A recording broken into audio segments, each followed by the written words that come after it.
Yeah, welcome to today's event, a poetry reading with Alan Jenkins, who's reading alongside two of our own, Tuesday Shannon and Aly Stoneman. The event's hosted by Nottingham Creative Writing Hub, which is the central non-academic place for writers at Nottingham Trent University, hosted by the Department of English, Philosophy and Communications. NTU is home to dynamic and long-established undergraduate and postgraduate courses in creative writing with an exciting and thriving community of writers. And if you go to our website, and I'll put a link in the chat shortly, you'll find links to our courses, member profiles, and information about forthcoming events. We have a number of events coming up throughout the rest of this term, among other things.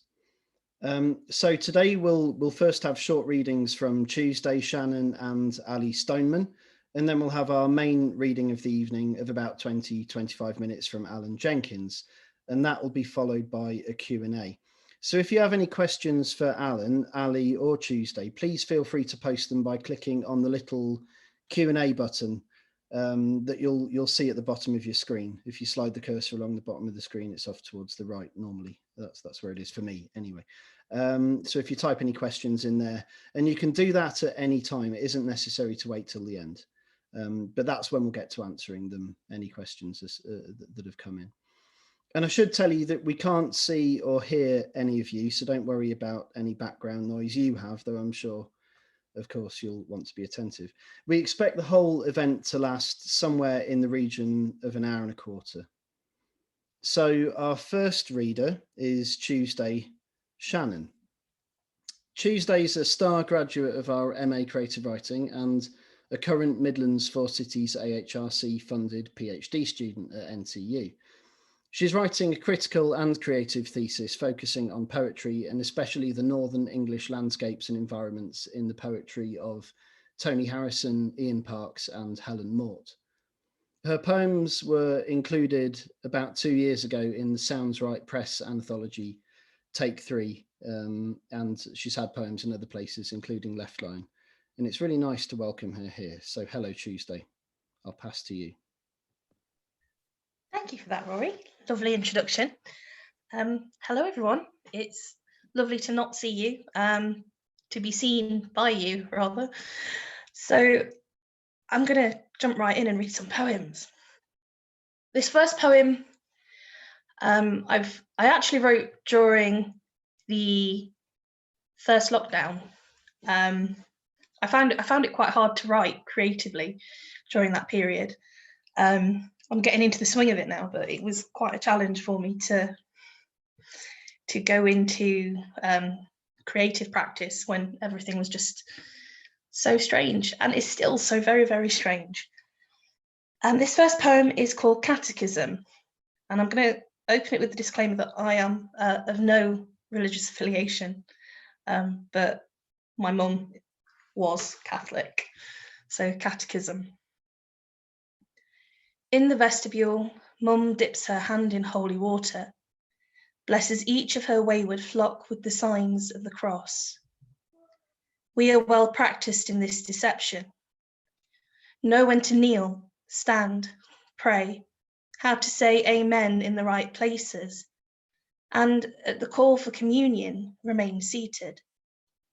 Her face hovers between pride and shame. The guilt never leaves you after all. Before this grief, I would grin at our perfectly timed performances of faith. How could I help myself? Now I almost see the appeal of over-polished pews, the comfort of answered questions.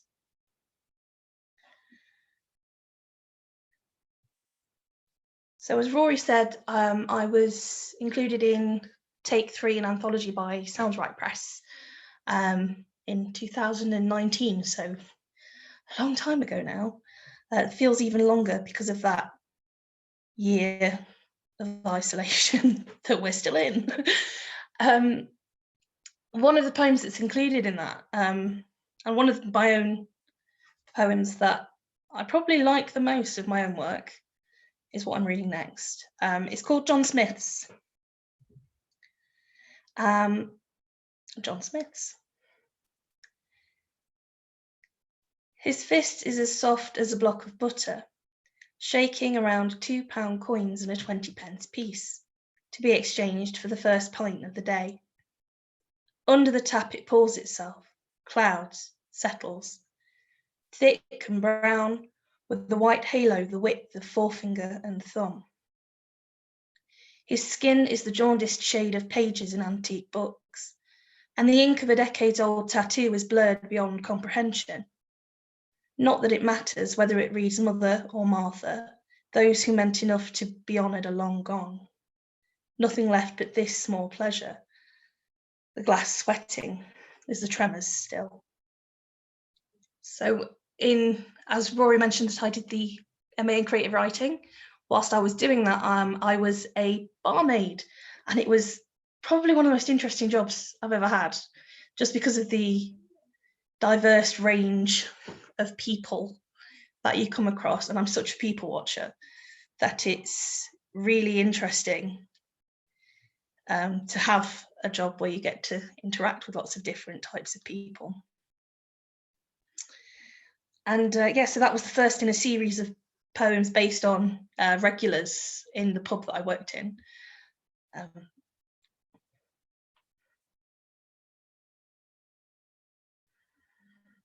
My research for my PhD is about the post-industrial landscape, and one of the common themes that's come up in the work of other poets is allotments. There's a couple of the poets that I'm looking at who all have poems about allotments, and I've written one too without actually realising that they also had allotment poems. So here is a poem about allotments, imaginatively titled Allotments. Glass roofs reflect the fading daylight of the late winter afternoon. Gone are the white-haired men in flat caps, turning over the topsoil, burying bulbs. In long months of cold, the bracken has thrived, and on the edge of night, these neatly plotted patches seem almost wild. Soon teenagers will arrive, long-limbed and awkward, in hooded jumpers, clutching open cans and lit cigarettes. They'll build a bonfire from that discarded door, tell ghost stories, and forget they aren't scared of anything.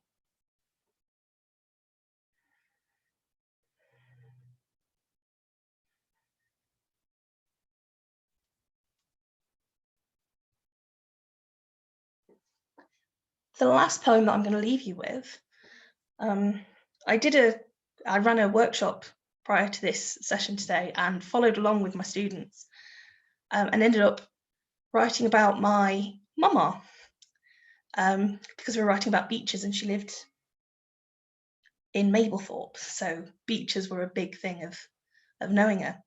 God, this is a really grim connection now. The poem that I'm going to read is about Wilford Hill, the crematorium where my mama is. So that is why I'm reading it, and it's called On Wilford Hill. On Wilford Hill. At the boundary, consecration meets concrete. The ivy thickens and spreads as it pleases. Behind the lichen-dappled limestone, each monolith stands as a reminder of what will happen. And in white paint, on top of black, is a scratched and faded warning. Keep to the path. Do not tread on the past. And that's everything from me today. Thank you very much. Thank you, Tuesday. That was excellent. I really enjoyed that, and I'm sure everyone else did too. I'm sure they're putting their hands together, and you can feel it maybe. Our next reader is another one of our own, Aly Stoneman, another star graduate of the MA Creative Writing, albeit before my time, and on that programme. And she's very close to completing her Midlands4Cities AHRC-funded critical and creative PhD at NTU, which looks at the way in which poets have written about coastal erosion and sea level change. Among many other, she's a fantastic poet, and among many other things, she's been the poetry editor of Left Lion, and she's published a pamphlet with Crystal Clear in Leicester, which I think is when I first met her and first encountered her work back in about 2012, maybe. But anyway, it's lovely to have her here now. Aly, I'll pass over to you.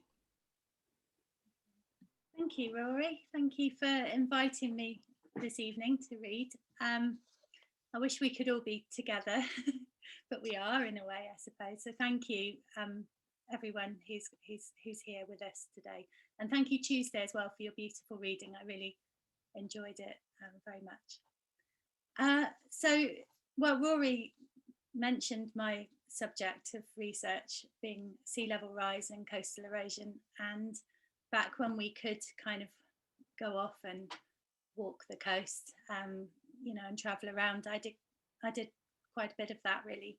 I mean, I actually live in Nottingham, so at a distance from the sea now, but I grew up in Devon, and actually probably what instigated my interest in sea level rise, and particularly into coastal erosion, actually, was the situation in Dawlish. So some people may have visited Dawlish Warren, and as you may know, there's been a kind of ongoing kind of battle there, really, I guess, between erosion and the kind of attempts at mitigating it. So that kind of, you know, I became very interested in the changes over time, because my parents and grandparents obviously came from there and knew it really well. So so anyway, so that's kind of definitely influenced my interest in the subject, but obviously as a poet and a writer. So this evening, anyway, I'm going to read some poems from some from my visits to places as a first-time visitor and outsider, and a few, I think a couple from the south, set in the southwest as well, one in fact in Dawlish, as I say, a place I know quite well. So I'm going to set the scene with a poem called Sea Level Rise on an Interactive Map. And if you've ever had the joy, well, obviously a lot of us are using digital means to communicate and research at the moment. And if you can't go to a place, you know, physically, you can have a look online. And there are some very interesting flood maps which show kind of the possible effects of sea level rise over long periods of time. So sea level rise on an interactive map. Start at sea level and hit the up arrow. Reckon the tide surge metre by metre over doomsday farmland. Blue outflanking you, click by click, to the threshold of your house. Your tongue slipping on names sunk in sediment and brackish water. Your home means nothing to that future of eroding cliffs, toppling pylons, tree stumps at low tide, decaying roads to no place. The sea sends harbinger gulls inland. We tread the high paths. At 60 metres, we're islands of national park. And to follow on from that, I was really fortunate to spend 3 months back in 2019 in the autumn with the Wildlife Trust at Spurn National Nature Reserve in Yorkshire, where I suppose I was very lucky to be around people who know that area so very well, and they enhanced my knowledge a great deal, I guess, around, although I'm still an absolute beginner in the area, but they taught me a lot about the impacts of pollution and sea level rise and coastal erosion on that area of the coast, one of the fastest eroding coasts in Europe. And one day, I should say, we went and had a look around at the decommissioned Coast Guard station up at on the tip of Spurn Point. And I think that and other things, obviously, that I've been reading and researching inspired this poem. And the idea was of a 21st century national trail, Canute's Way. You skirt spits, marshes, lagoons, cross sandy heathland, foggy mudflats, eroding dunes. Traverse a ragged region of hard defences, battle sites, ruined farms and churches, tracks truncated by barriers and diversions. Disregard corroded signs, private property do not enter. Who will prevent you? To explore a decommissioned town or Coast Guard station, then follow your brimming footprints back to shore. Lie flat, peer up at tumbling outcrops. Lie flat, peer down at jutting tops of things. Graze seepweed and samphire. Lick mineral drips. Your mouth is sunken, salt-rimmed. Your route spirals inwards like a nautilus shell, and your postcards embark by bottle or gull from this so-called quintessentially English edge of the melting world. So yeah, that, I guess I can't help but wonder what tourism might be like in 50 years or so on the English coast, the British coast. One thing that has struck me is that when I go to nature events, I suppose nature writing events, there seems to be quite a few people who live very adventurous lives, kayaking around the Outer Hebrides in the middle of winter, solo, that kind of thing, which is impressive, but something that I will never achieve. I have a different approach, I guess, in the landscape. But I have had a crack at kayaking, and as usual, it brought home to me a sense of scale, if nothing else, on the River Dart in Devon. Scale. You steer, of course. I set the pace, but you can't or won't match your strokes to mine. Our paddles clash, out of sync, furious. We spin, stuck together, stir a cormorant to flight as the King's Weir steamer rounds the curve ahead, churning brown foam, its skipper peering down, maybe not at us. After all, we are so small. I'm going to ask you, Rory, how long I've got left, actually, because my clock's not, I can't see the time from here. Oh, there's definitely time for one more, Ali, if you've got one more or two. Yeah. What am I, where am I? Let's say two if they're fairly short. That'd be lovely. Okay, or one long one. Okay, let's just make it one more. So this one's the one set in Dawlish, where as I say, I visited a great deal when I was young. The inspiration for my research, I guess, and a place that my family has been visiting for generations as well. Dawlish. 3 cyclists make a point on the A379. Cars veer to overtake, horns blaring. Mum pedalled here, 3 abreast with friends, along tranquil 50s lanes, to roam the Warrens' then extensive dunes all afternoon, and later courted Dad under strung bulbs sparking to life. Each visit overlays our last, picnics, dog walks, spring inspections of lost ground, like visitors' graffiti carved into these palimpsestic cliffs of red Permian sandstone. Today, waves dawdle up the beach, pocketing pebbles and glass, sand and water rendered into strands of shining light, dotted with us. Thank you.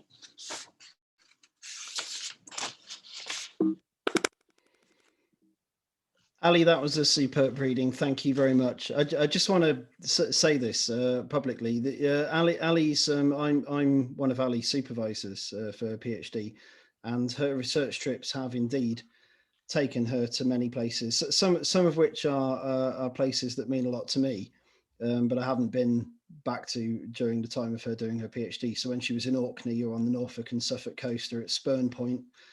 So I took a kind of vicarious pleasure in thinking of her going to those places, and it's lovely to see those poems emerge out of it. Thank you. So thank you, Ali, and thank you, Tuesday. And now on to Alan Jenkins. And Alan's no stranger to NTU, for he's been a regular guest lecturer on our MA Creative Writing as both a poet and as deputy editor of the TLS. He's one of our most significant contemporary poets. He's certainly one of my favourite poets, and he's a very fine reader of his own work as well. He's also an inexhaustible source of insights into literature, as our students have regularly discovered in recent years, and as you'll discover if you have any questions for him tonight. Alan was born in Surrey in 1955 and brought up in London, where he still lives.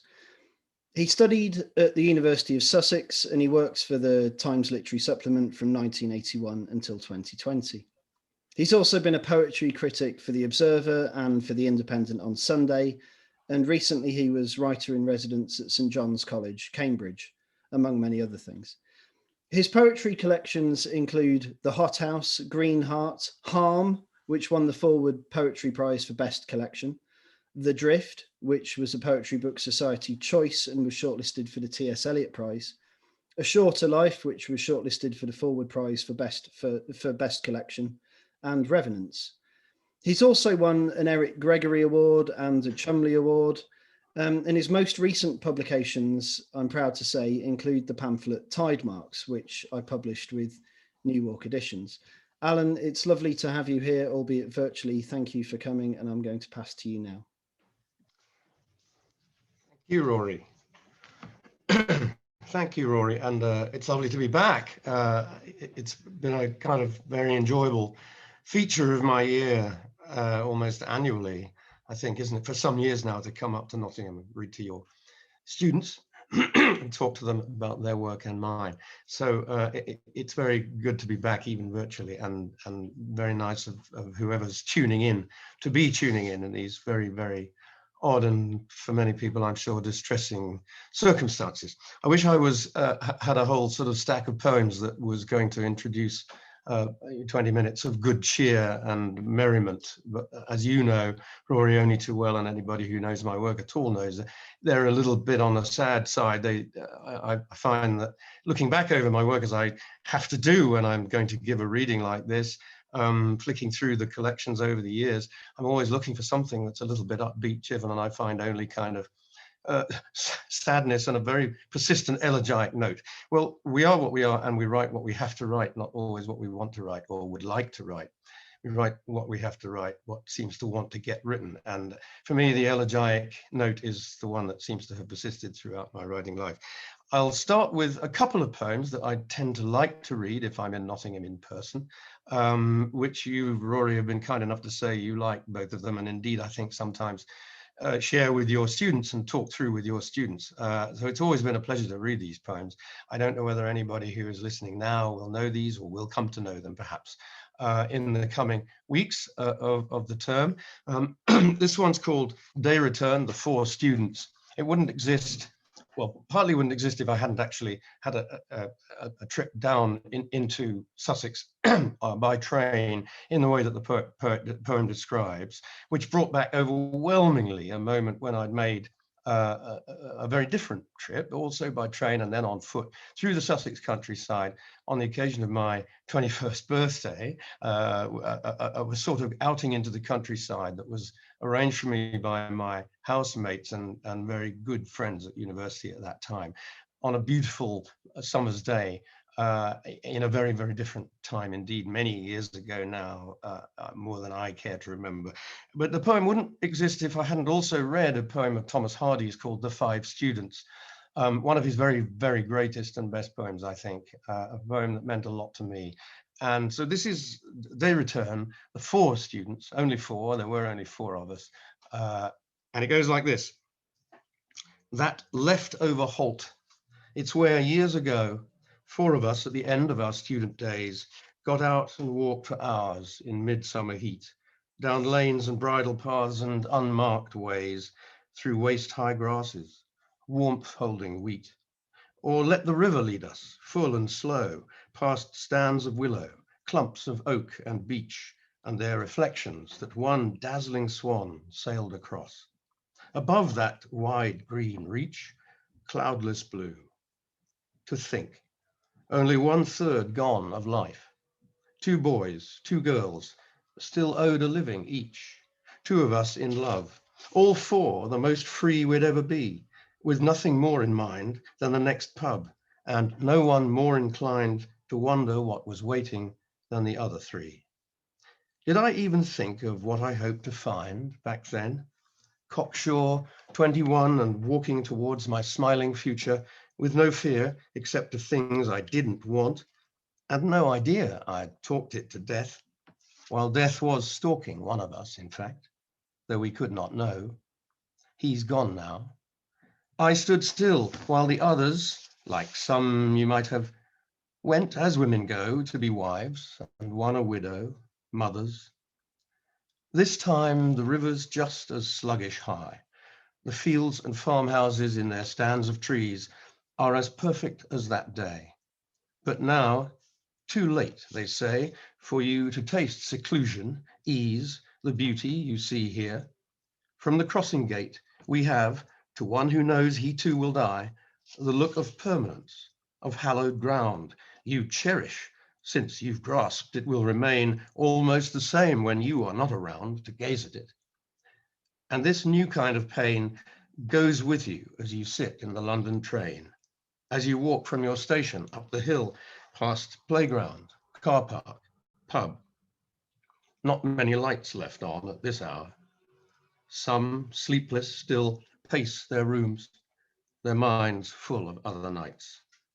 One smokes, arms folded on a windowsill. One tinkers on the internet. One reads.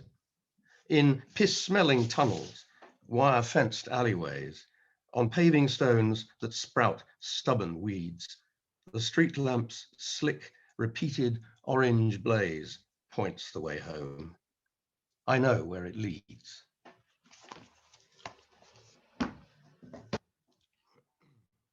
The other poem I'd come to think of as my Nottingham poem almost is this poem Inheritance from a book called The Drift, published just around 20 years ago now, astonishingly to me, but there it is. I was intensely proud of this, having written this poem at the time that I wrote it, because I considered that it managed to pack in, it encapsulated 4 generations of English men's lives, masculine male lives, into 5 6-line stanzas, shortish lines, shortish stanzas. So a whole century and more of male lives in the sort of recent, but going back into the more remote, distant line of my ancestry, such as it was, i.e. my father, grandfather, and great-grandfather, and then coming, as it were, coming up to date with me, into this rather short, tight form or pattern that gave me pleasure at the time. I hope it still gives some pleasure to someone. Inheritance. And I should point out, I'll just say quietly, and I hope modestly now, that the last line, the last phrase indeed of the poem should be heard, as it were, ambiguously. It's got more than one meaning. Inheritance. Herringbone and fern, this coat materialized on grouse moor, on ground my self-made great-grandfather treads, 10 years before the First World War. Shotgun cartridges, tobacco shreds, and dry flies in the pocket of his coat, and the slender hip flask, silver in its leather sleeve, tarnished now from trying to relieve my grandfather's thirst, take off his fear of rats and snipers, and the feeble cheer that goes up as they go over. Last nip flask. On the way to art school dances or a left book club lecture, Spain, my father glances at his gold-plated watch and slips the flask, half full of scotch, back in the pocket of his coat. At Alamein, it stops a shrapnel shard as he advances, and he comes home when the war is ended to a place where quiet lives are led. Grandfather, father, both long dead. Grousemoor and money, all long gone. A wife and kids are all he gambles on, but some things, like the fence, are never mended. And he gives me, not yet 20, the flask that I will later lose, the coat and watch that I will wear and use to seem a man in the world I have not fought for, worked for, even spared much thought for. This is my inheritance. It is plenty.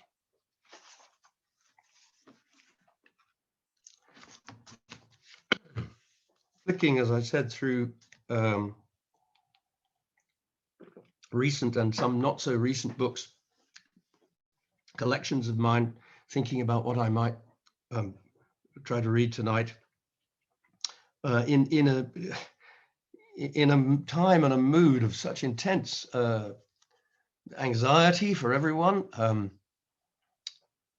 and a really very elegiac time. Never has it been more true in my lifetime that in the midst of death we are in life, and in the midst of life we are in death. So I thought perhaps some of the more explicitly, nakedly elegiac and even lachrymose poems that I've written over the years might not be inappropriate to the moment. And I was very struck by Tuesday's poem about the cemetery. And I mentioned, I was chatting with Rory before we started tonight, how my wife and I have found some solace in this recent year in walking around a local cemetery, which is much less crowded than the local park and just as beautiful in many ways. Just at the moment, of course, its beauty is of a very bleak, wintry kind, but it's no less beautiful, really. And we too, like Tuesday, are somewhat fascinated by the Victorian inscriptions, and very moved by them. I suppose it's a moment and a sort of mood which conspires with the elegiac and with the general, with the sadness of things.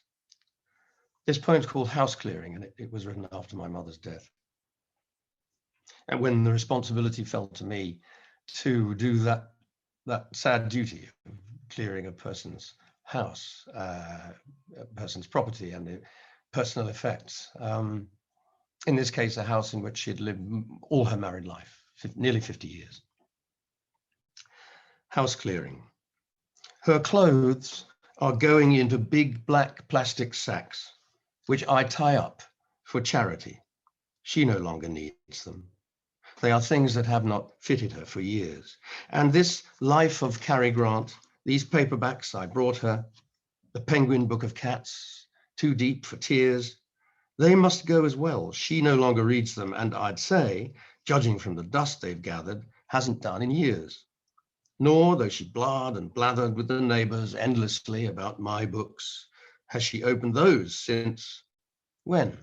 Since she was moved to tears by how unhappy all my poems made me sound? For here they are, as dusty as the others and as useless. And when did she last refer to married love in later years? Towards the end, they slept in single beds, and looks, hard looks, were all that passed between them, drowned in scotch and disappointment. Now she's toothless, and the legs that as a girl she was famous for have started to give her hell, and she must leave her house, which we both call home, as in, are you coming home for Christmas? And I can't believe her house holds so much of her. Her clothes in cupboards, in her drawer, a sheaf of letters, handwritten, tied with ribbon, and a poem cut from Patience Strong. On her dressing table, lavender water, scented handkerchiefs, heirlooms of an only daughter. Who dreamt that I would be here wrapping up her life, her 50 years in this one place as daughter, mother, wife, wrapping up the precious china and cut glass for sale by auction, tying up loose ends. That I would find these notes from relatives and friends, fusty, black-edged, with deepest sympathy. These snaps that show her a cut above in her convent class. Then the woman of the house proud, holding me. House proud. The Hoover sucks up a carpet of dust from the carpet. Her sheets and pillow slips are streaked, and a smell of stale pea hangs about in the hall. The sideboards and the dinner service and the Toby jugs, all that they inherited, accumulated, held in trust for the family overseas. Everything that leaked, quiet desperation, wrongness, the home she built. It must go and she must go. What's left is guilt.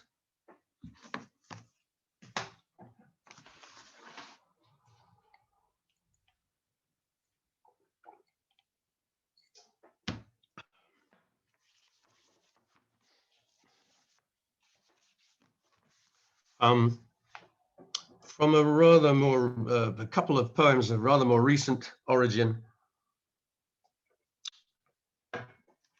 from a little booklet or chapbook published 4 or 5 years ago now, called Paper Money Lyrics, named after a book of poems of exactly the same name by Thomas Love Peacock, who was talking about a banking crisis of the early 19th century in his poems. And these poems were written in the aftermath of the banking crisis in this country 12 years ago or more now. And a sequence within this little sequence is called Full Wallet Songs. And this one, The Bachelors of England, I think it should probably be imagined with a kind of rather basic, a kind of drum and bass, crude rhythm going on behind it somewhere on somebody's sort of deck that's playing too loud through your flat wall or something.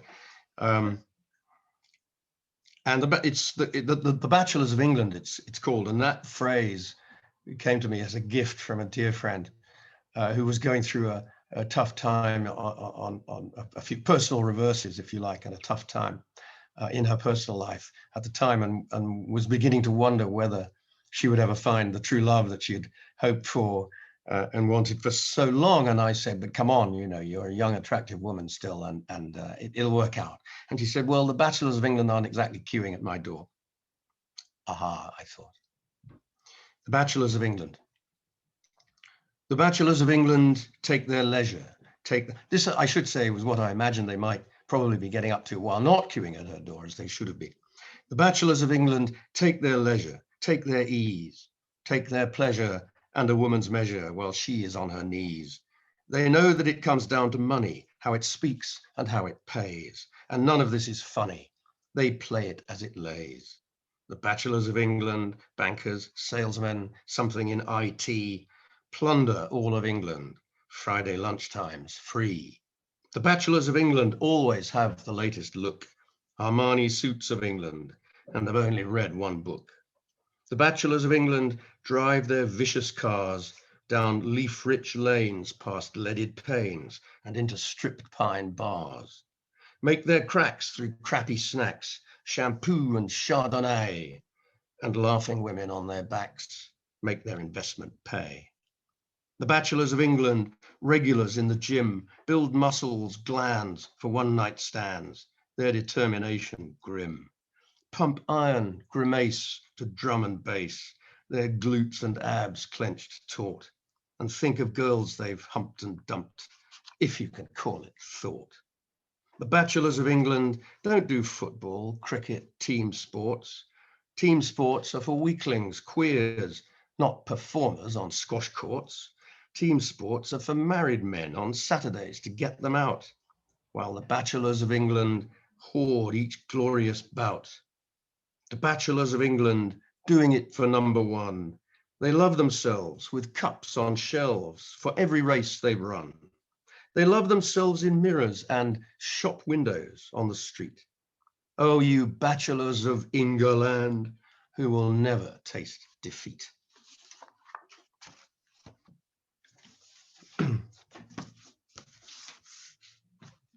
A break perhaps from the elegiac stream of what I've written, that one. A little bit of a holiday type poem for me. Here, back to the sense of loss that I've written about all my life, I suppose. This poem's called G&A Bowden, and it's about a bookshop in the London suburb of Richmond, where I grew up. And when I grew up, it called itself the town of Richmond, and it indeed, my parents would speak of going up to town if they meant going into London itself. My dad went up to town to his office to work, and occasionally my mother and I would make the foray across the river into town to do some shopping or something. So London was a sort of separate, rather vast and frightening and glamorous place. The little town, as I knew it, of Richmond, had a very different kind of feel. Now it's a very, very, very expensive suburb of London, and full of bankers and sort of millionaires, really. We were certainly not in that league and clung to our little clung to a sort of respectability. But it was a very beautiful place to grow up. And the bookshop was where I made my first discoveries in reading of any kind, but especially in reading poetry, contemporary poetry. And I would sort of save up my hard-earned pocket money that I'd earned from a paper round or something and go in and splash some cash on a Faber volume that I'd read about somewhere being reviewed and that I liked the sound of. And in those days, Faber volumes cost about 5 shillings. G&A Bowden. The window displays a window in G&A Bowden bookshop. A note says the owner's a widow and the bookselling had to stop.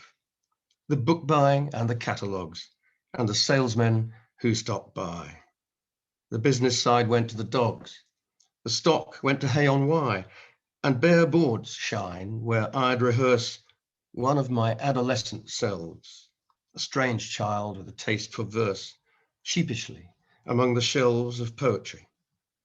The knowing smile, tweed skirt and cardigan she wore, the lady who owned it then. A style that went with art, post-war, and literature. Her husband's pipe smokes competing with the smell of paperbacks. To me, it smelt of safety. Now I choke on empty walls, the lack of stacks, and everything that's gone with them. It must be that. Not far away, the river ebbs and flows, the rhythm that means life, or so they say. And I'd like to, I think I've got time to just read a few of these sonnets, a kind of sort of sonnets. The wonderful comic poet Gavin Ewart, I'd say comic poet rather than light verse poet, because he wrote serious poems that were also very funny. And he, acknowledging the tendency of people to get looser and looser in their interpretation of the word sonnet. Robert Lowell was the chief sort of contender in the loose sonnet business at the time, in the 60s, 70s, late 60s and 70s. Lowell was turning everything he wrote into these 14-line unrhymed blank verse chunks of verse, really, which he called sonnets. Of course, the sonnet proper has a very, very strict, or it can have one of 3 very strict forms.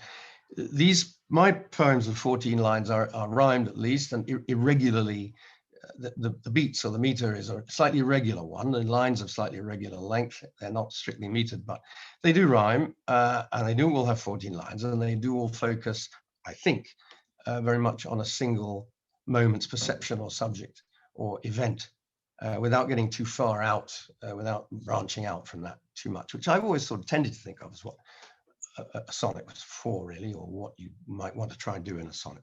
This little sequence of sonnets is called Salvage, and some of them have indeed been salvaged from much, much, much earlier poems of mine that I was never very satisfied with, but yet seem to me to have something about them that might be worth rescuing. So it's an attempt, in some of these anyway, that some of the sections of this little sequence are attempts to sort of rescue what I thought might still be worth saying or worth rescuing from earlier poems that didn't seem to me to have worked. And they now, I've been rewriting them as sonnets, rather like Lowell. Gavin Ewart would no doubt want to call them sort of sonnets. Salvage. And they each have a sort of title within. Heroes. Upstairs, I found the box of medals, ribbons, shells.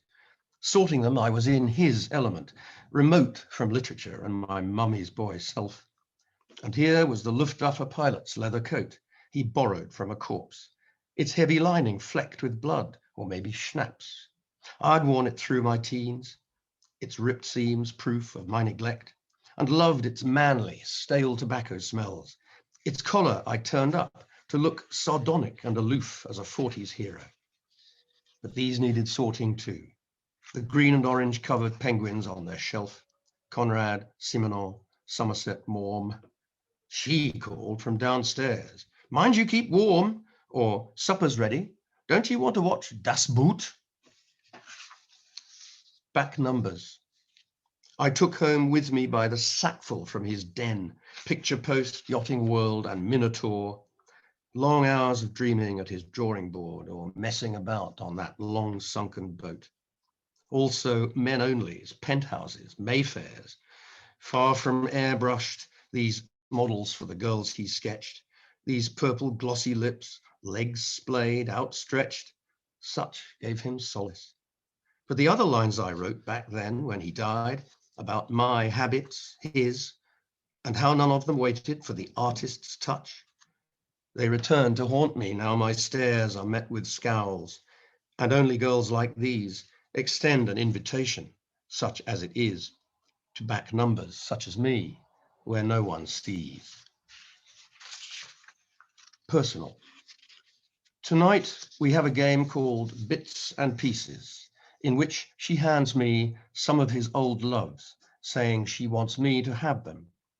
Silk scarves, handkerchiefs, a silver hip flask, halves of plump fob watches stopped in 1910. The slender cigarette case, too slender for my flavorless filtered smokes. I smooth the creases in a pair of dainty chamois leather gloves. Some of them his mother handed on.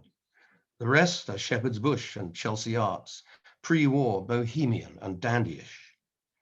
Except his dog tag, indestructible, 1119681.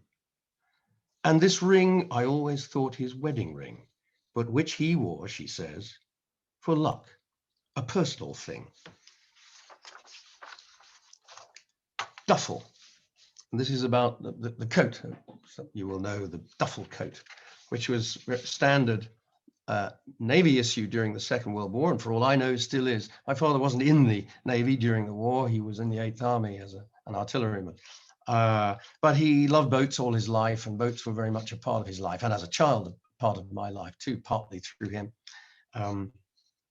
Boats played a very large part in our lives, and indeed the mythology of the war at sea, which he hadn't actually been a part of, but I suspect had always sort of secretly wished he had been a part of that, rather than traipsing around the desert fighting Rommel's Afrika Korps. Duffel. He saw my fear of water and was kind, as he always was.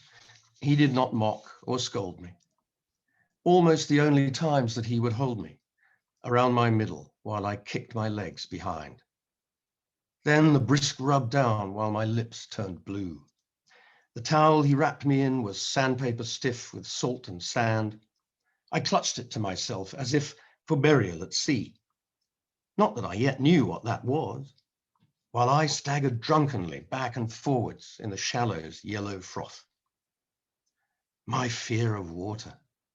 I wouldn't sleep under sailcloth or shrug his duffel on and lace my mug of tea with brandy on the bridge. But when I swung the lead for years and spouted bilge, what did he see instead? And finally, the last in the sequence of little poems about my father, as I think will have been obvious, or my memories of my father at various times, a little poem called Players Navy. And I don't, again, know whether Players Navy still exist or whether you can still smoke them, a brand of cigarettes, popular among my father's generation and with him. Players Navy. I work to make my flat proof against the winters, my flat roof and skylights. He gave it all the slip. When I kneel to stain the rough planks of my flooring, sanding when the soiled, soaked rag snags on splinters, my head swims with the shining decks of 12, 13, with white spirit and the whiff of coiled hemp. I see him straighten up to light another Players Navy cut, snap the lighter shut, and smooth his moustache ends with the back of his hand.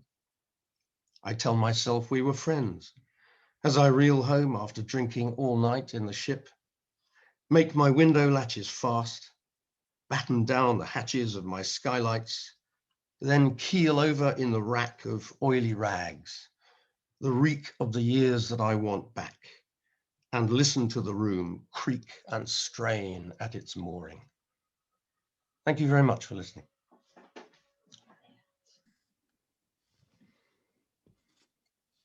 Thank you, Alan. That was wonderful. Yeah, that was a superb reading. Thank you.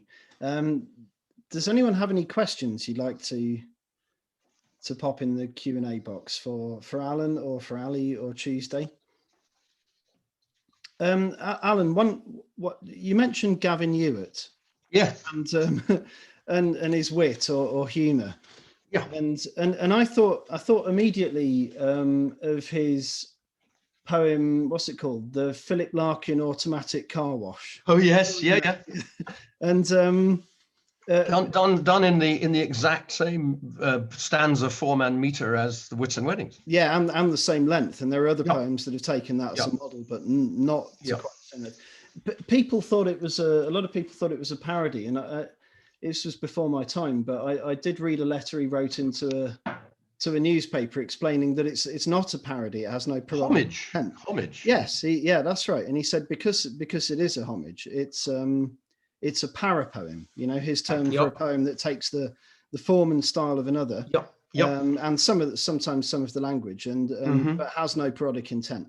And it strikes me, of course, that though it's, I think, one stanza shorter, the Four Students is a kind of para-poem, perhaps, in that sense. Yes, it is. Drawing on Hardy, right? Yes. It doesn't, I don't try to, I mean, I don't make any attempt at all at the form of Hardy's poem. I, for example, have no refrain in the poem, although one or two phrases do get repeated, but it's a little slightly less, it's less orderly than Hardy's. I mean, it's an orderly poem. It's written in stanzas, as you're aware, but it's not quite as strictly orderly as Hardy's. Yeah. And yes, that's right. And there's a common lineage, if you want, for you and for Ewart, I think, in your poetry and in his, though very differently expressed. That sort of would include very much Hardy and Larkin. Warms my heart to hear you say that. It's a very distinct presence in the work of both of you, and you often less lightly, let's say. It doesn't matter. You've mentioned me in the same breath. That's fine. I'll take it. I don't know how to make this a question that will have a relatively short answer, because I'm sure you could talk at great length about this. But how important have Hardy and Larkin been to your development as a poet, do you think? I suppose that's the question, really. Yeah. Well, in Hardy, in recent years, all important in the sense that I came to Hardy pretty late on as a poet, really. I think when I began, my first loves, and indeed enduring loves in poetry, when I began to read as a teenager, read seriously in modern poetry, were T.S. Eliot and some of the French 19th century poets who had influenced him most heavily, most passionately, as it were. I think the word influence is one I'm not very, very keen on. It suggests something so distant and such a controlled relationship, and almost as if you can make a decision about who you're going to be influenced by. Whereas Eliot spoke more passionately somewhere of being, I think his word was being ravished by Jules Laforgue, for example, a late 19th century French poet. And indeed, as I was ravished by the early work of Eliot, I'm thinking particularly the early poems around about the Prufrock era, Prufrock itself, and the little constellation of poems around then, and poems up to and including Wasteland. These were, to me, the sort of acme of achievement in modern poetry. And at school, we were taught Edward Thomas, Tom Gunn, Ted Hughes, inevitably, and of course, Philip Larkin. The poems that were included in a very famous anthology, now I think rather a contentious anthology in some ways, but at the time a very successful and popular anthology called The New Poetry, edited by A. Alvarez, a Penguin anthology, which brought, it had a very, certainly its introduction was very controversial, and it was deliberately so. It was a polemical introduction. It sought to make a case for a certain kind of poetry and against another kind of poetry. And famously, it made the case against Philip Larkin's kind of poetry, although I think the book itself includes a lot of Larkin's poems, as I think anybody would have Alan Jenkins was a highly intelligent, discriminating man. He wasn't unaware that Larkin, what he did extremely skillfully and well and movingly. Sorry to interrupt, but didn't he include At Grass, the full Larkin poem At Grass? Yes. In his introduction, in order to yes, he did. Yes, he did. But against Ted Hughes. He did. But he used Ted Hughes's poem about horses. At Grass was a sort of whipping boy, and he used Ted Hughes as a sort of stick with which to beat Larkin's horses in At Grass. And he made this case quite notoriously that Larkin represented in English poetry something called gentility, which Al was all in, he wanted to sweep away gentility, he wanted to get rid of gentility. He said that English poets were refusing to face up to contemporary reality. By that, he meant the reality of the death camps, the reality of mass extermination, the reality of the A-bomb and so on. In fact, there were a lot of English poets who weren't refusing to face up to those realities at all, although they might not have been handling them exactly explicitly. Plenty of people were trying to kind of find ways to get those kinds of realities, that sort of, the dark and difficult aspects of contemporary life, as well as, the dark and difficult aspects of things like personal breakdown, psychological breakdown, alcoholism, and so on. That was what the Americans were doing. Well, Al favored that very much, that sort of kind of raw exposure of suffering and pain, and the kind of more indirect English approach, he bracketed away, calling it gentility, and wrote this polemical attack on it, really, in his introduction. But as I say, he then went and included pages and pages of Larkin's poems, such that was the first sort of encounter I had with Larkin's poems in that anthology, and it was a pretty representative encounter as well, from the earlier poems right through the Wits and Weddings. Of course, not the very later poems of Larkin's, because the anthology was published before he wrote those. But to me, I think I was too influenced by Alvarez to really quite get Larkin at that point. And I sort of thought, oh, he's a bit genteel or something. Although anybody, even a fool like I was, could have seen how skillfully he did what he did.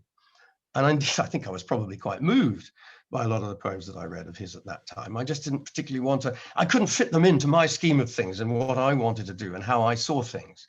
And how I saw things were very much Eliot, and coming out of Eliot, Lowell and Berryman, and these were the poets that I kind of went for in a big way.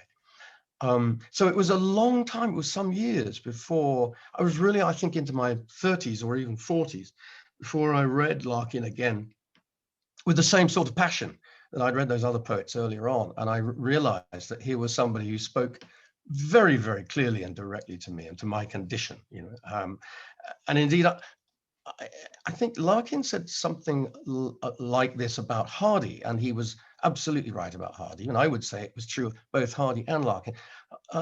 Larkin said he thought that Hardy was somebody you had to kind of come to in later life. You wouldn't necessarily get him at all if you read his poems too young, because they spoke of an experience of life, or a certain kind of experience-ness in life, that you couldn't really respond to until you'd had quite a bit of experience of life, and particularly what Hardy called of life's unsuccess, of the sort of more painful and difficult things in life, like bereavement, like loss, like regret, all those things he wrote so beautifully and marvelously about in his sequence of poems about his first wife after she died. As Larkin again said, the love poems he couldn't write to her while she was alive, he wrote to her when she died, the poems of 1912-13, some of the best poems in the language, I think.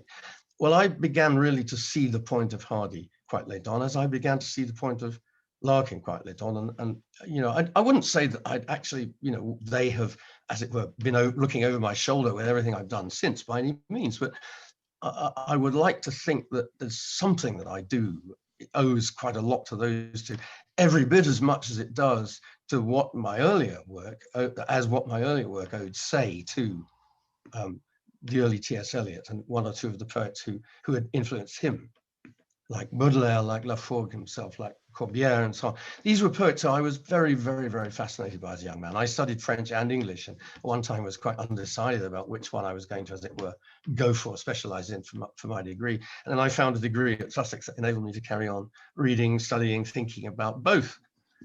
I was a very, very, very lucky young man indeed, and I had a very marvelous time doing just that. Thank you. I was going to ask a question about the French influences in your work, Laforgue particularly. I think you translated you've translated. Oh, Rory, you know, it's a wrong very about that? tricky thing. It's very difficult to talk about that, you know. Well, let's not. I'll go instead to a question from Tim Hannigan. He says, thanks all three for your brilliant readings. I have a question for everyone. Tuesday mentioned finding it difficult during the first lockdown to write creatively. How have each of you found your practice impacted by the circumstances of the last year? Wow, last year, so it is almost. And I wonder how the Bachelors of England are coping with lockdown. I'll start with the Bachelors of England, and then I'll open out to Aly and Tuesday. No, your guess is as, I don't want to think about it. I mean, your guess is as good as mine. There'll be some quite sort of smelly flats and crusty towels, I imagine. They're getting the crates of beer in, aren't they? That's for sure. Yeah. Carling probably, something like that. Yeah. Aly, you can bet they're working out though. Oh yeah, absolutely. Yeah, I'm sure they are. Yeah, running up and down the stairs and lifting bags of sugar. Yeah. Aly, Tuesday, and Alan, unmute yourselves and join the discussion. So, yeah, how have you found your practice impacted by the circumstances of the last year? Aly, I'll start with you. Yeah, well, as you mentioned, I'm just about to submit my thesis, and so I've been on a kind of PhD lockdown for the year. So I've probably actually written more than normal because there's no distractions, no escape. But actually, I'm working as well. I have a job 3 days a week working with Junction Arts again, who I've been working with on off since 2011 or 12, I think. So yeah, so I've been super busy and just kind of, not much time to really even think sometimes. But having said all that, I was fortunate enough to be able to get to the coast this summer for a short period, and I was dog sitting in Aberystwyth for my friends. So I did actually write a poem about, which I didn't have time to read, unfortunately, about dog sitting Molly the dog in Aberystwyth, who's quite a character, in my camper van. So yeah, I would say, I mean, and also back at you, Tim, because as a travel writer, it must be much, it must be really tough for you as well, or is it? I wonder, how you've been getting on too. So perhaps you'll tell us. Well, Tim can't answer you right here. For those who don't know, Tim is a prolific writer of. Tim's a prolific writer of travel books and travel guides as well, and Aly's own travels. Yes, they obviously. You seem to have been writing very fluidly actually this year, because I've had an insight into that, of course, and yet so much of your writing at the moment is based around those visits that you can't make, but I suppose you have done. I mean, I'm answering in a light-hearted kind of way, but I because I did actually worry when I thought about what I'd read today. I don't actually want to, as we've discussed slightly, I think, bring a somber note at a time when I think we do sometimes. I mean, I can only speak for myself, but I have good days and bad days. And there have been times when I haven't been able to write, I haven't been able to think. One day I had to drive somewhere and I found myself putting my foot down.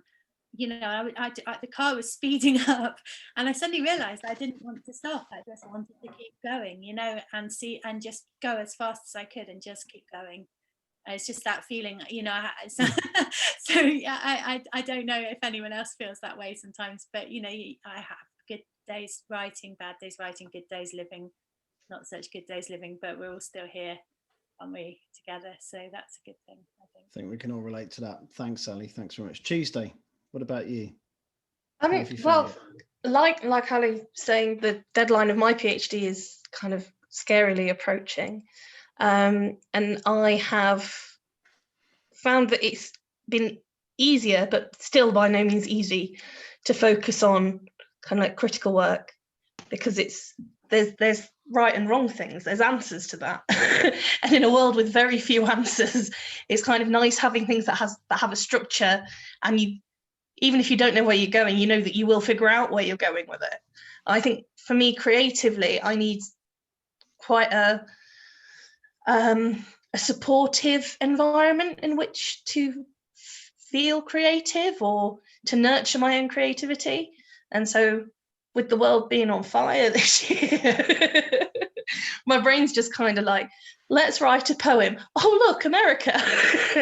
And it's, yeah, it's a little bit distracting, I think, and it's hard to creatively get to the root of things with everything as they are.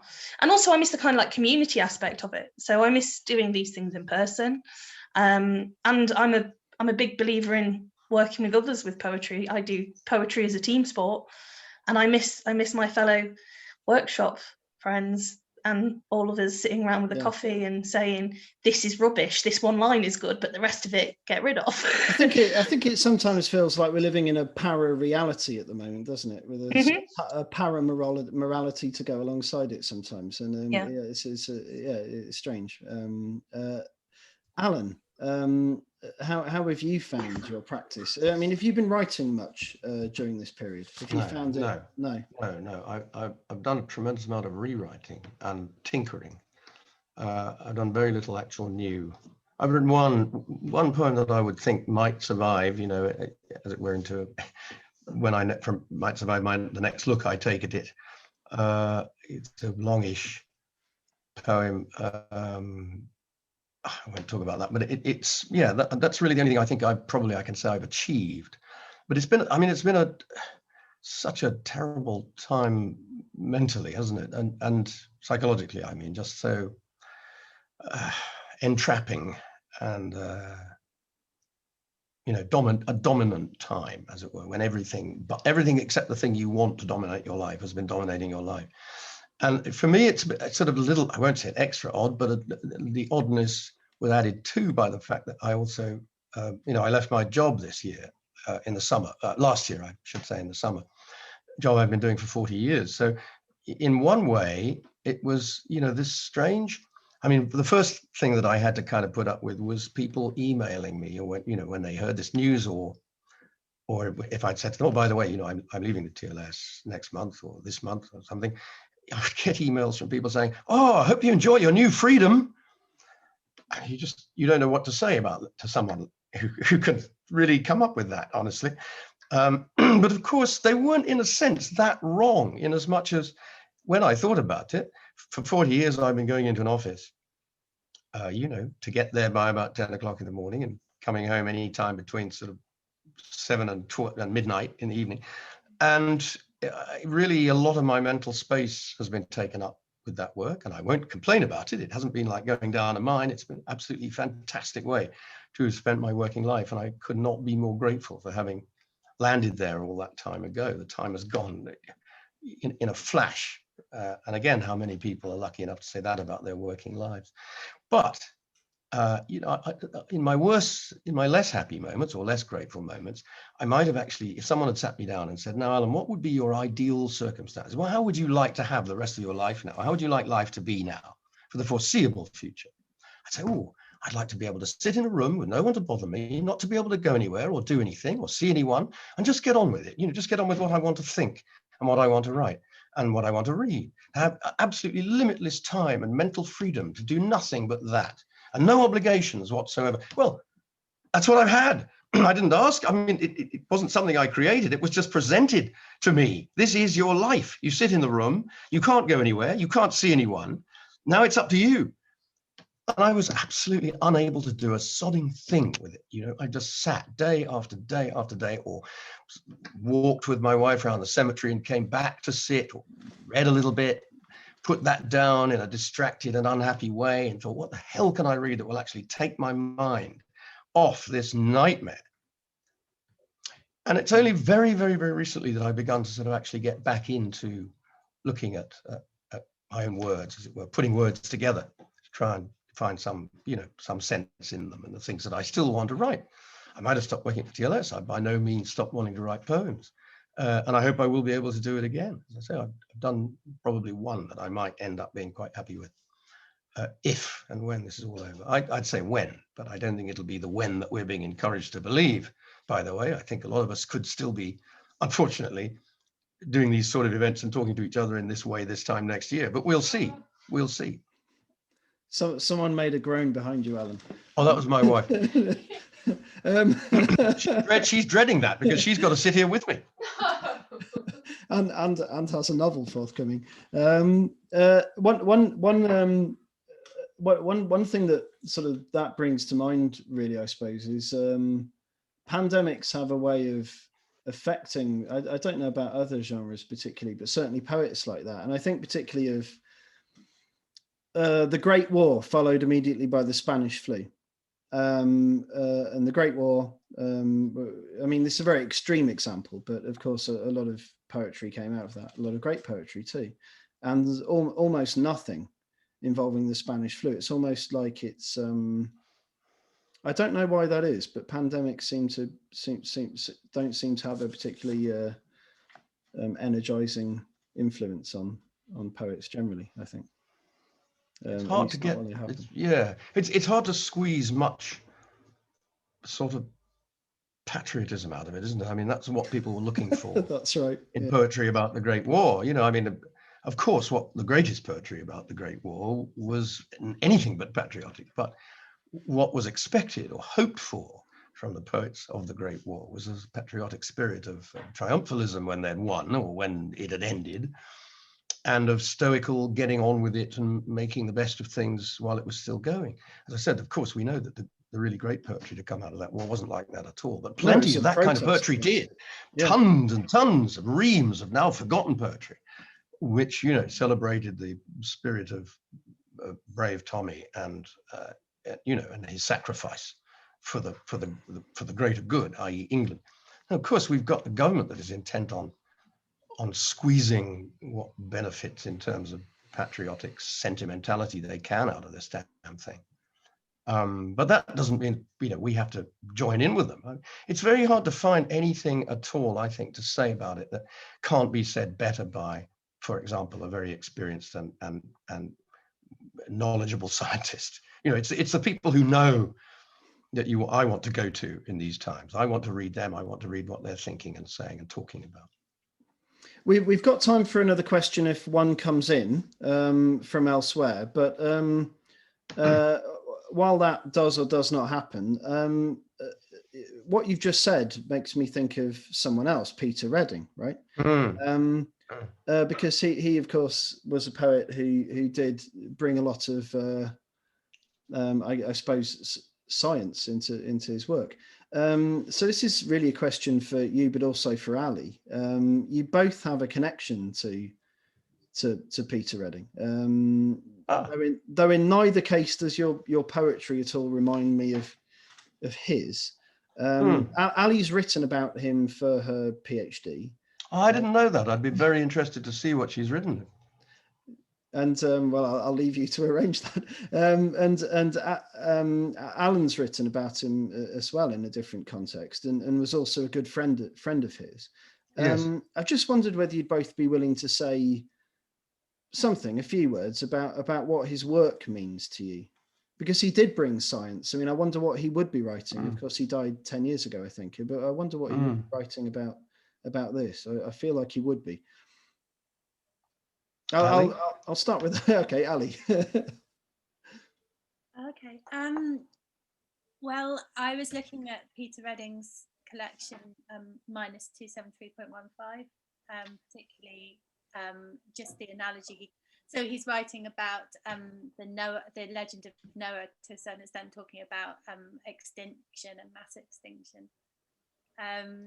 I wonder, I don't know how he might write about this, because he did kind of take a view, I think, that we were heading towards an inevitable kind of decline, but I'm not sure, because there is hope there in his work as well, and I see it there sometimes, where he continues to write and he doesn't look away from the trouble, as Donna Haraway might say.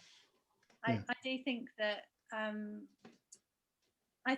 because what I was interested in actually was how, you know, Rory and I have spoken about how he kind of makes the data intrinsic to the text, so it's part of what he uses that data, the data of extinctions and species biodiversity decline, and kind of and brings it across. And he, you know, I'm not going to go into it here, you know, how he does that, but just suffice to say, I would really recommend people should read that book if they haven't, because I know that Redding has Peter Redding had a reputation as a difficult writer sometimes, and he's, you know, he uses metrics, he uses all kinds of very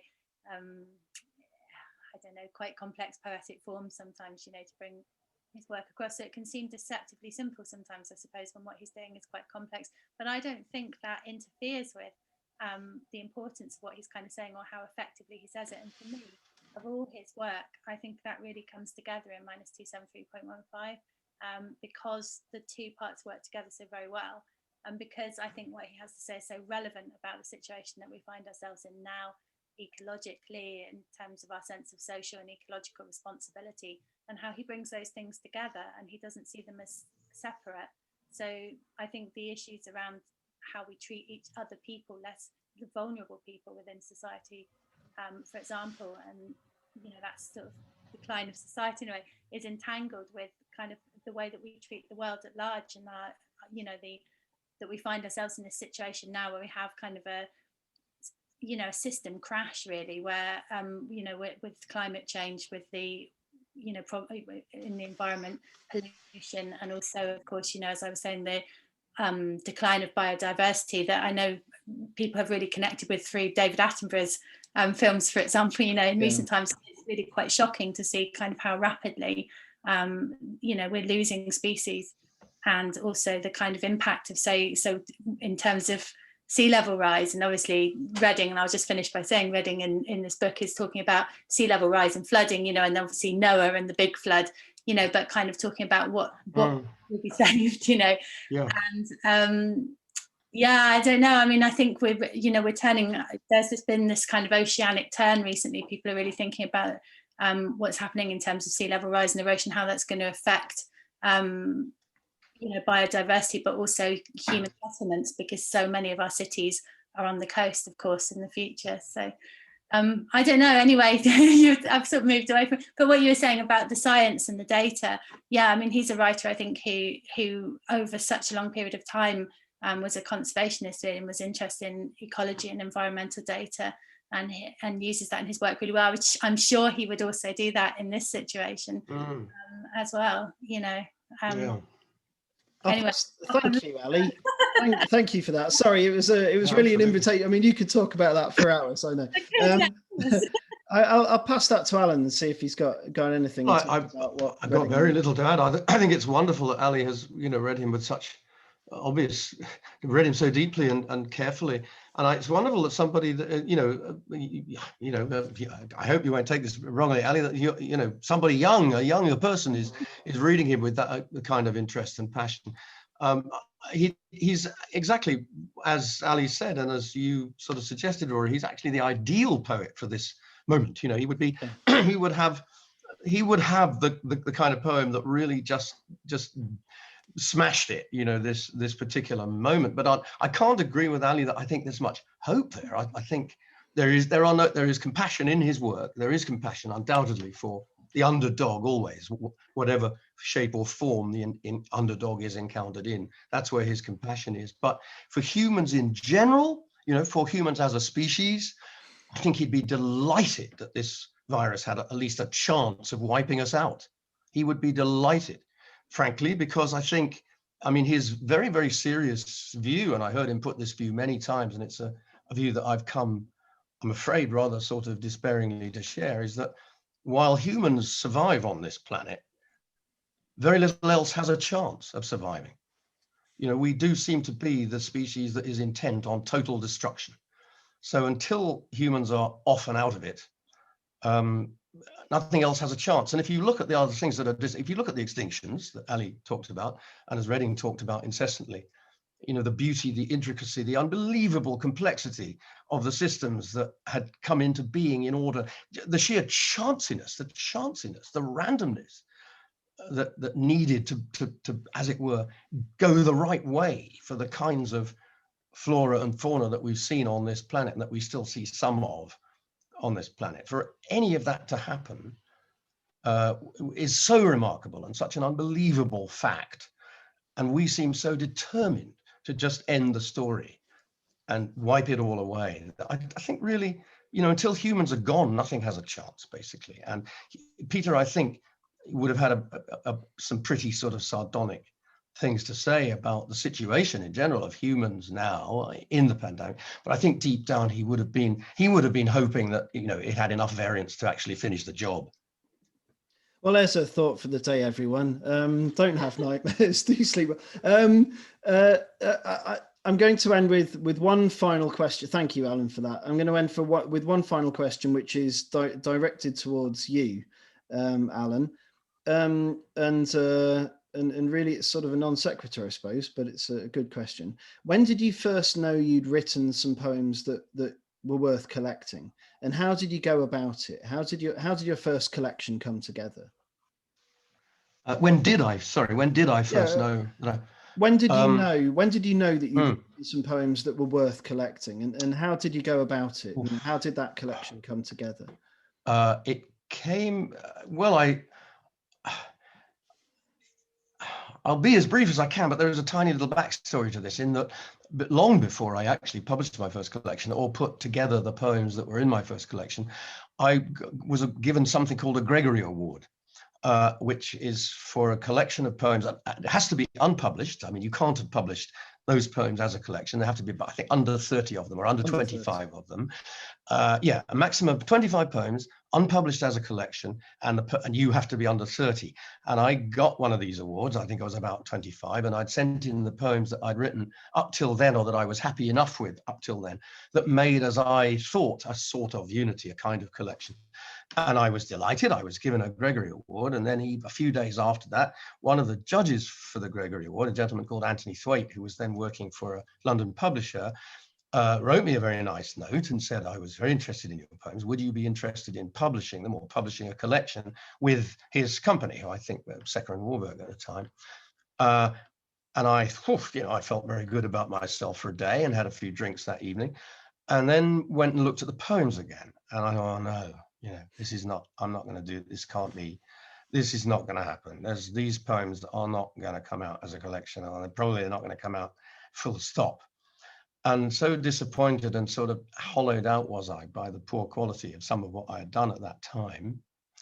I really didn't think about publishing almost at all, anything, for at least another 5 years, 5-6 years. And indeed, I think really virtually didn't write anything much for 5 or 6 years. When I started again, I was writing in a completely different style and a completely different voice. And it was one I was much, much more excited by. I was actually kind of, excited by my own voice. I don't mean that in a wild, conceited way, I hope. No, you're meant to be. But I was excited enough to keep going. I was sort of convinced enough that I was doing something right, finally, to keep going. And I kept going for another couple of years. And I was invited again to send some poems to Andrew Motion, who then was working at Chatto and Windus. And he was putting together, he wanted to sort of revivify, re-energize, and indeed recreate their poetry list, which had sort of rather gone into abeyance, I think, at that time. This is the late 80s. And I sent him, the poems that I had written up to that point. And again, I think there were about 25 of them that I thought were possibly worth him looking at anyway.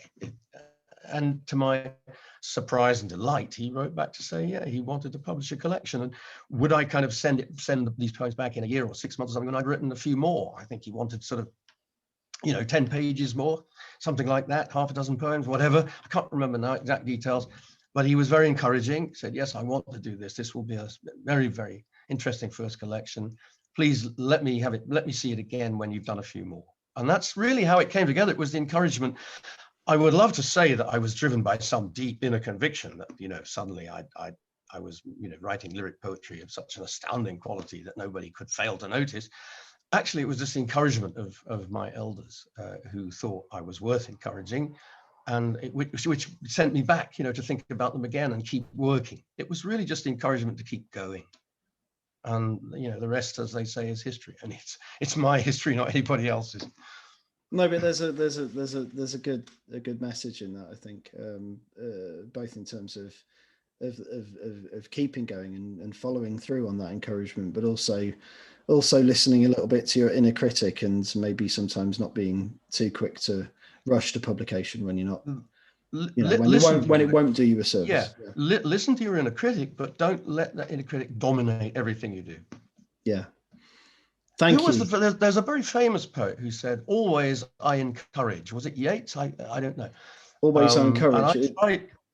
Always I encourage, i.e. when the young Yeah, I come don't to know. him for advice or want to show him their poems or something. And probably I'll be in a better position now to encourage than I sort of have been, because I've been spending 40 years fending people off who were never going to write a poem that was, I was going to be able to publish in the TLS, but had somehow managed to convince themselves, or their girlfriend or boyfriend or mum or dad had convinced them that it was worth publishing. So I would get these sackfuls of poems sent to me that I'm afraid, we're not actually going to be published. But of course, when I come across poets like Tuesday and Aly, I think, well, now is the time for me to sort of get back to encouraging if I'm given the opportunity to. Yeah, that's lovely too. And I'll just say very personally that Alan's encouragement of me probably did more than that of anyone else to keep me writing 10 or 11 years ago. Oh, I've got a lot to answer for. It's true. It's true. It's your fault. Yeah, I would have been better if I hadn't moved you. Thank you very much, Alan. That was wonderful. Thank you, Tuesday and Aly. You're both fantastic as well. Thank you for those of you who've come or sort of moved from your sofa to your desk or whatever in order to. Yes, thank you. And move back now.